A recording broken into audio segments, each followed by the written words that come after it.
Sistem kasta di India adalah salah satu struktur sosial tertua yang pernah ada di dunia, dengan sejarah yang mencakup ribuan tahun.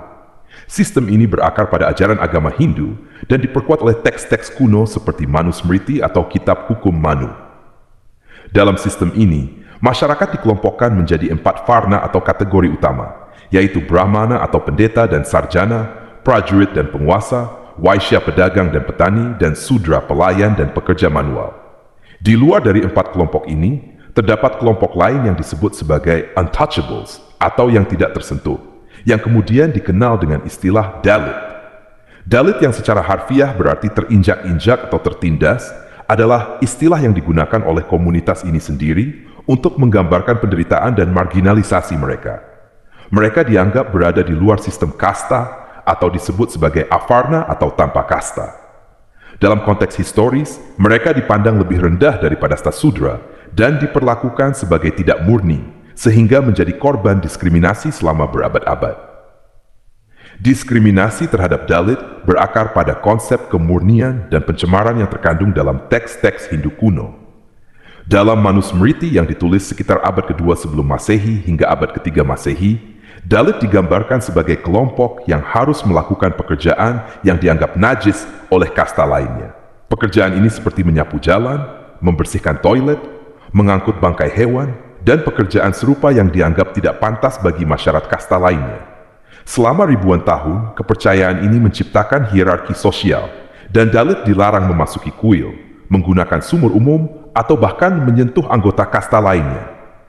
Keberadaan mereka seringkali dibatasi di luar batas desa dan interaksi sosial dengan mereka dianggap tabu. Pada periode prakolonial, diskriminasi terhadap Dalit semakin mengakar. Penguasa Hindu di berbagai kerajaan India memberlakukan aturan yang membatasi hak-hak Dalit. Mereka tidak memiliki akses ke pendidikan atau kesempatan ekonomi. Bahkan beberapa kerajaan memberlakukan undang-undang yang menghukum Dalit jika mereka melanggar norma kasta, seperti berjalan di tempat umum tanpa izin. Namun, diskriminasi terhadap Dalit tidak hanya sebatas pada agama Hindu.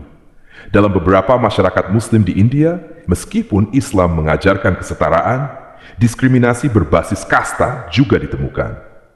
Hal ini menunjukkan bahwa hierarki sosial yang terkait dengan kasta telah meresap ke dalam berbagai komunitas di India. Kedatangan penjajah Inggris di India pada abad ke-18 membawa perubahan signifikan dalam struktur sosial negara tersebut. Meskipun pemerintah tidak secara aktif menghapus sistem kasta, mereka memperkenalkan reformasi tertentu yang memberikan kesempatan bagi Dalit untuk meningkatkan status sosial mereka. Salah satu perubahan penting adalah diperkenalkannya sistem pendidikan barat yang memungkinkan beberapa Dalit memperoleh akses ke pendidikan untuk pertama kalinya. Salah satu tokoh penting dari komunitas Dalit selama periode ini adalah Dr. Bhimrao Ramji Ambedkar, seorang pemimpin reformasi sosial, ahli hukum, dan ekonom. Ambedkar lahir dalam keluarga Dalit dan mengalami diskriminasi keras sepanjang hidupnya. Namun, melalui pendidikan dan tekadnya, dia menjadi salah satu arsitek utama konstitusi India. Ambedkar berjuang untuk penghapusan sistem kasta dan mempromosikan hak-hak Dalit di India. Setelah kemerdekaan India pada tahun 1947, konstitusi India yang dirancang oleh Ambedkar melarang diskriminasi berdasarkan kasta. Sistem untouchability secara resmi dilarang dan kebijakan afirmatif seperti reservasi pekerjaan dan kursi pendidikan diperkenalkan untuk memberikan peluang bagi Dalit. Namun meskipun ada kemajuan hukum, diskriminasi terhadap Dalit tetap meluas di beberapa bagian di India. Dalam masyarakat pedesaan, Dalit masih sering menjadi korban kekerasan, pengucilan, dan eksploitasi ekonomi. Mereka menghadapi hambatan struktural yang mencegah mereka menikmati hak-hak mereka secara penuh. Contoh diskriminasi modern termasuk larangan memasuki kuil tertentu, pemisahan ruang kelas di sekolah, dan kekerasan terhadap Dalit yang berusaha menentang status quo. Di luar perjuangan mereka, Dalit juga memiliki budaya dan identitas yang unik. Musik, seni, dan sastra Dalit telah menjadi alat penting untuk menyuarakan pengalaman mereka. Sastra Dalit, khususnya, telah muncul sebagai genre penting di India, dengan penulis seperti Om Prakash Valmiki dan Baburao Bagul menceritakan kisah perjuangan dan penderitaan komunitas mereka. Identitas Dalit juga berkembang melalui gerakan politik dan sosial. Partai-partai seperti Bahujan Samaj Party atau BSP memainkan peran penting dalam memperjuangkan hak-hak Dalit di arena politik. Pemimpin seperti Kashiram dan Mayawati menjadi simbol harapan bagi jutaan Dalit yang terpinggirkan. Penindasan terhadap Dalit bukan hanya bentuk diskriminasi sosial biasa, tetapi sebuah sistem yang telah dilembagakan selama berabad-abad. Sistem kasta menjadikan Dalit sasaran marginalisasi dalam semua aspek kehidupan. Agama, ekonomi, politik, pendidikan, hingga akses terhadap keadilan. Bagi Dalit, penindasan dimulai dari momen mereka dilahirkan. Di banyak daerah di pedesaan India, tempat di mana sistem kasta masih dipraktikkan dengan sangat ketat, Dalit dipaksa untuk tinggal di pinggiran desa atau di pemukiman yang terisolasi dari masyarakat lainnya. Mereka dilarang berbagi sumber daya publik seperti air atau kuil dengan anggota kasta yang lebih tinggi. Bahkan dalam hal-hal yang nampak sederhana, seperti duduk di tempat umum atau berbicara dengan kasta atas, Dalit seringkali dihadapkan pada ancaman kekerasan. Salah satu contohnya adalah larangan bagi Dalit untuk memasuki kuil Hindu tertentu, karena kehadiran mereka dianggap mengotori kesucian tempat ibadah. Hal ini memperkuat diskriminasi agama dan membuat mereka merasa teralienasi dari praktik spiritual yang menjadi bagian integral masyarakat India. Dalam beberapa kasus, upaya Dalit untuk melawan aturan ini telah berujung pada insiden kekerasan massal, seperti terjadi pada insiden Hairlanji pada tahun 2006, di mana 4 anggota keluarga Dalit dibunuh secara brutal oleh massa hanya karena mereka mencoba mempertahankan hak tanah mereka. Eksploitasi ekonomi terhadap Dalit adalah salah satu bentuk penindasan yang paling kejam dan paling sulit diberantas. Selama berabad-abad, Dalit dipaksa melakukan pekerjaan kasar yang dianggap tidak layak oleh kasta atas. Pekerjaan ini termasuk membersihkan kotoran manusia secara manual atau manual scavenging, menangani bangkai hewan, dan melakukan pekerjaan yang berhubungan dengan pemrosesan kulit atau daging. Meski konstitusi India secara resmi telah melarang praktik manual scavenging, ribuan Dalit, terutama perempuan, masih melakukannya karena mereka tidak memiliki pilihan lain. Mereka seringkali dibayar sangat rendah atau bahkan tidak dibayar sama sekali. Menurut laporan Amnesty International, pekerja manual scavenging hidup dalam kondisi yang tidak manusiawi tanpa akses ke air bersih, sanitasi, atau perawatan kesehatan yang memadai. Selain itu, banyak kasta Dalit yang terjebak dalam sistem kerja berbasis hutang atau bonded labor, di mana mereka dipaksa bekerja untuk majikan kasta atas sebagai bentuk pembayaran utang yang seringkali diwariskan dari generasi ke generasi. Sistem ini telah membuat ribuan Dalit terjebak dalam siklus kemiskinan yang tidak berujung. Pendidikan adalah alat yang ampuh untuk memutus siklus penindasan, tetapi Dalit seringkali menghadapi diskriminasi bahkan di sekolah. Di banyak daerah pedesaan, anak-anak Dalit dipisahkan dari siswa kasta atas dalam ruang kelas. Mereka seringkali dipaksa duduk di belakang ruangan, menggunakan peralatan yang berbeda, dan dilarang berinteraksi dengan siswa yang lain. Kasus diskriminasi di sekolah terhadap anak-anak Dalit seringkali menyebabkan mereka putus sekolah. Menurut data pemerintah India, tingkat melek huruf di kalangan Dalit masih jauh lebih rendah dibandingkan dengan kasta yang lainnya. Hal ini membuat mereka sulit mendapatkan pekerjaan yang lebih baik, sehingga memperkuat lingkaran kemiskinan dan marginalisasi. Kekerasan terhadap Dalit adalah fenomena yang meluas dan seringkali dilakukan dengan impunitas. Kekerasan ini mencakup berbagai bentuk.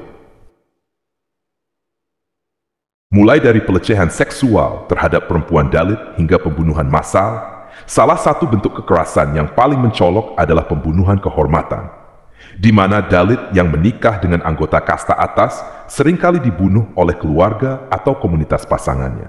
Statistik dari National Crime Records Bureau atau NCRB India menunjukkan bahwa ribuan kasus kekerasan terhadap Dalit dilaporkan setiap tahun, tetapi banyak kasus yang tidak pernah sampai ke pengadilan. Dalam beberapa kasus, Dalit yang melaporkan kejahatan malah menghadapi ancaman atau serangan balik dari para pelaku yang seringkali berasal dari kasta atas dengan kekuasaan politik dan ekonomi yang besar. Salah satu kasus yang paling menggemparkan adalah pembantaian Sundur pada tahun 1991, di mana 8 orang Dalit dibunuh oleh sekelompok pria kasta atas di Andhra Pradesh. Insiden ini menunjukkan bagaimana kekerasan terhadap Dalit seringkali dilakukan secara kolektif oleh komunitas kasta atas sebagai bentuk intimidasi untuk memastikan Dalit tetap tunduk pada status quo. Perempuan Dalit menghadapi diskriminasi ganda sebagai anggota kasta Dalit dan sebagai perempuan dalam masyarakat patriarkal. Mereka seringkali menjadi korban pelecehan seksual, pemerkosaan, dan eksploitasi di tempat kerja. Menurut data Human Rights Watch, perempuan Dalit adalah salah satu kelompok yang paling rentan terhadap kekerasan seksual di India, dengan banyak kasus yang tidak pernah dilaporkan karena akan stigma sosial atau pembalasan dari pelaku. Contoh tragis adalah kasus pemerkosaan Hathras pada tahun 2020, di mana seorang perempuan Dalit berusia 19 tahun diperkosa oleh 4 pria kasta atas di Uttar Pradesh. Meskipun kasus ini memicu kemarahan publik dan protes besar-besaran, insiden serupa terus terjadi, menunjukkan betapa dalamnya akar patriarki dan diskriminasi kasta di masyarakat India. Sistem peradilan India seringkali gagal memberikan keadilan bagi korban Dalit. Meskipun ada undang-undang seperti Schedule Caste dan Schedule Tribes yang dirancang untuk melindungi Dalit dari kekerasan dan diskriminasi, namun pelaksanaannya masih sangat lemah. Banyak kasus kekerasan terhadap Dalit yang tidak pernah diinvestigasi secara serius, dan pelaku seringkali lolos dari hukuman.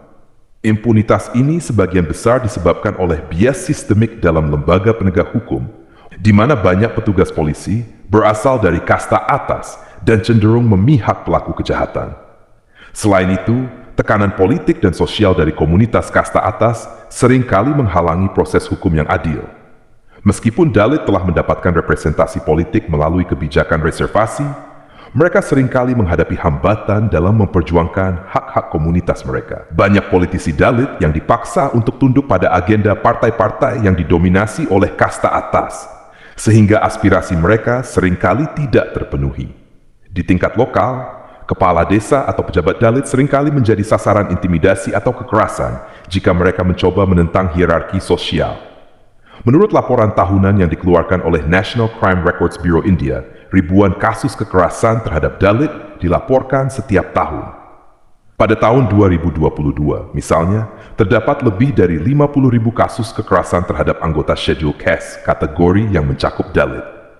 Namun angka ini hanyalah puncak gunung es, karena banyak kasus yang tidak pernah dilaporkan akibat tekanan sosial, ancaman pembalasan, atau kurangnya kepercayaan pada sistem hukum. Beberapa bentuk kekerasan yang paling sering dilaporkan diantaranya adalah pemerkosaan dan pelecehan seksual. Perempuan Dalit menjadi sasaran utama kekerasan seksual, terutama di wilayah pedesaan. Lalu, adanya pengusiran paksa. Dalit sering kehilangan tanah dan tempat tinggal mereka akibat kekerasan oleh kelompok kasta atas. Kemudian pembunuhan massal. Pembantaian terhadap Dalit seperti kasus Herlanji dan Sundur menunjukkan skala kekerasan kolektif yang sering terjadi, dan kekerasan berbasis pekerjaan. Dalit yang menolak melakukan pekerjaan tertentu atau menuntut upah yang layak seringkali diserang oleh majikan atau komunitas kasta atas. Ada beberapa kasus kekerasan terhadap Dalit yang paling mencolok yang mencerminkan tingkat diskriminasi dan ketidakadilan yang mereka alami.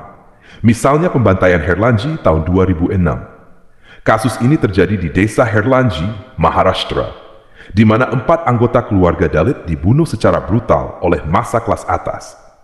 Keluarga tersebut dibunuh karena mereka mencoba memperjuangkan hak mereka atas tanah yang secara ilegal disita oleh kelompok kasta atas. Selain pembunuhan, perempuan dalam keluarga tersebut mengalami kekerasan seksual yang mengerikan sebelum akhirnya dibunuh.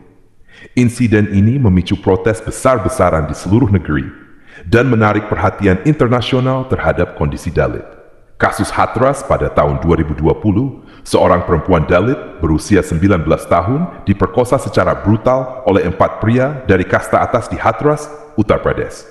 Kasus ini menjadi perhatian nasional karena upaya pihak berwenang untuk menutupi insiden tersebut, termasuk dengan membakar tubuh korban tanpa izin keluarga. Protes besar-besaran meletus di seluruh India, menuntut keadilan bagi korban dan reformasi sistemik untuk melindungi perempuan Dalit. Insiden ini menjadi simbol kekerasan kasta atas yang dilakukan terhadap Dalit sebagai bentuk intimidasi dan pengukuhan hierarki kasta. Kasus Herlanji pada tahun 2015, seorang pemuda Dalit Rohit Vemula, yang merupakan seorang mahasiswa pasca sarjana di Universitas Hyderabad, melakukan bunuh diri setelah mengalami diskriminasi terus-menerus oleh pihak universitas dan komunitasnya. Surat bunuh diri Vemula menjadi seruan emosional yang menggambarkan frustrasi dan penderitaan yang dialami oleh banyak mahasiswa Dalit di institusi pendidikan India. Pada tahun 1959, Ambedkar memimpin gerakan besar-besaran untuk mengonversi Dalit ke agama Buddha, sebuah langkah simbolis untuk menolak agama Hindu yang mendukung sistem kasta. Langkah ini menginspirasi jutaan Dalit untuk meninggalkan Hinduisme dan mencari identitas baru dalam Buddhisme. Selain Ambedkar, banyak gerakan perlawanan lokal yang dilakukan oleh Dalit di berbagai daerah di India. Contohnya adalah gerakan Self-Respect Movement di Tamil Nadu yang dipimpin oleh E.V. Ramasamy Periyar, seorang reformis sosial yang menyerukan penghapusan kasta dan patriarki di India. Membunuh sapi dapat dikenakan hukuman penjara hingga 10 tahun, karena seperti yang kita ketahui, sapi merupakan hewan suci bagi umat Hindu di India. Akan tetapi, nyawa kasta Dalit memiliki nilai yang lebih rendah daripada sapi. Menurut data PBB, terdapat kurang lebih 1.000 kasus pembunuhan setiap tahunnya diakibatkan oleh permasalahan kasta. Ratusan wanita Dalit juga banyak mendapatkan pelecehan dan perkosaan. Sebenarnya di tahun 2011, Mahkamah Agung India telah menetapkan hukuman mati bagi orang-orang yang membunuh dengan alasan kasta. Namun tampaknya ketetapan tersebut hanyalah angin lalu bagi masyarakat. Bentuk diskriminasi lainnya adalah bagi kaum Dalit ketika mereka berjalan harus mengikat dahan pohon di pinggang mereka. Fungsinya untuk menghapus jejak kotor mereka. Di beberapa daerah juga disebutkan, kaum Dalit harus membawa penampung ludah yang diikat di leher mereka, supaya ludah mereka tidak menetes di jalan dan tidak mengotori warga yang lain. Banyak dari kaum ini juga tidak memiliki tempat tinggal yang layak, dan banyak juga mereka yang hidup di trotoar jalan dengan mendirikan tenda. Di India ada sebuah tradisi yang sangat aneh yang dikenal sebagai Mejsnana. Mejsnana adalah tradisi di mana kasta terendah di India, yaitu kasta Dalit, berguling-guling di bekas ludah atau bekas makanan yang dilemparkan oleh orang-orang kasta Brahmana. Bagi sebagian orang, air ludah merupakan hal yang menjijikkan dan kotor, namun tidak bagi kaum Dalit. Kaum Dalit percaya jika mereka berguling-guling di bekas ludah kasta Brahmana, maka mereka akan mendapatkan keberkahan dan bisa menyembuhkan berbagai masalah kesehatan. Tradisi berguling Mejsnana ini sudah ada sejak 4.000 tahun silam. Pemerintah India sendiri tidak mampu mencegah warganya untuk mengikuti ritual yang aneh ini, sebab warga masih percaya akan mitos yang ada pada ritual Mejsnana ini. Dalam sudut pandang Islam, tidak ada manusia yang diciptakan lebih tinggi atau rendah dari yang lain. Pandangan Allah Subhanahu wa Ta'ala, setiap jiwa manusia setara, namun yang membedakannya adalah ketakwaan. Karena itu, diskriminasi kasta adalah pelanggaran terhadap prinsip tauhid karena meruntuhkan nilai-nilai kemanusiaan yang Allah Subhanahu wa Ta'ala anugerahkan kepada makhluknya. Maka, peringkat manusia berdasarkan hierarki sosial adalah pemberontakan terhadap kehendak Sang Pencipta. Islam mengajarkan bahwa dunia ini adalah ujian, dan manusia yang diberi kelebihan harus melindungi, bukan menindas mereka yang lemah. Wallahu a'lam bishawab. Semoga kisah ini bermanfaat. Lebih dan kurangnya, mohon dimaafkan. Yang benar datangnya dari Allah Subhanahu wa Ta'ala. Hilaf atau keliru, itu datangnya dari saya pribadi sebagai manusia biasa. Sampai ketemu di kisah-kisah seru yang penuh makna selanjutnya. Saya akhiri. Wassalamualaikum warahmatullahi wabarakatuh.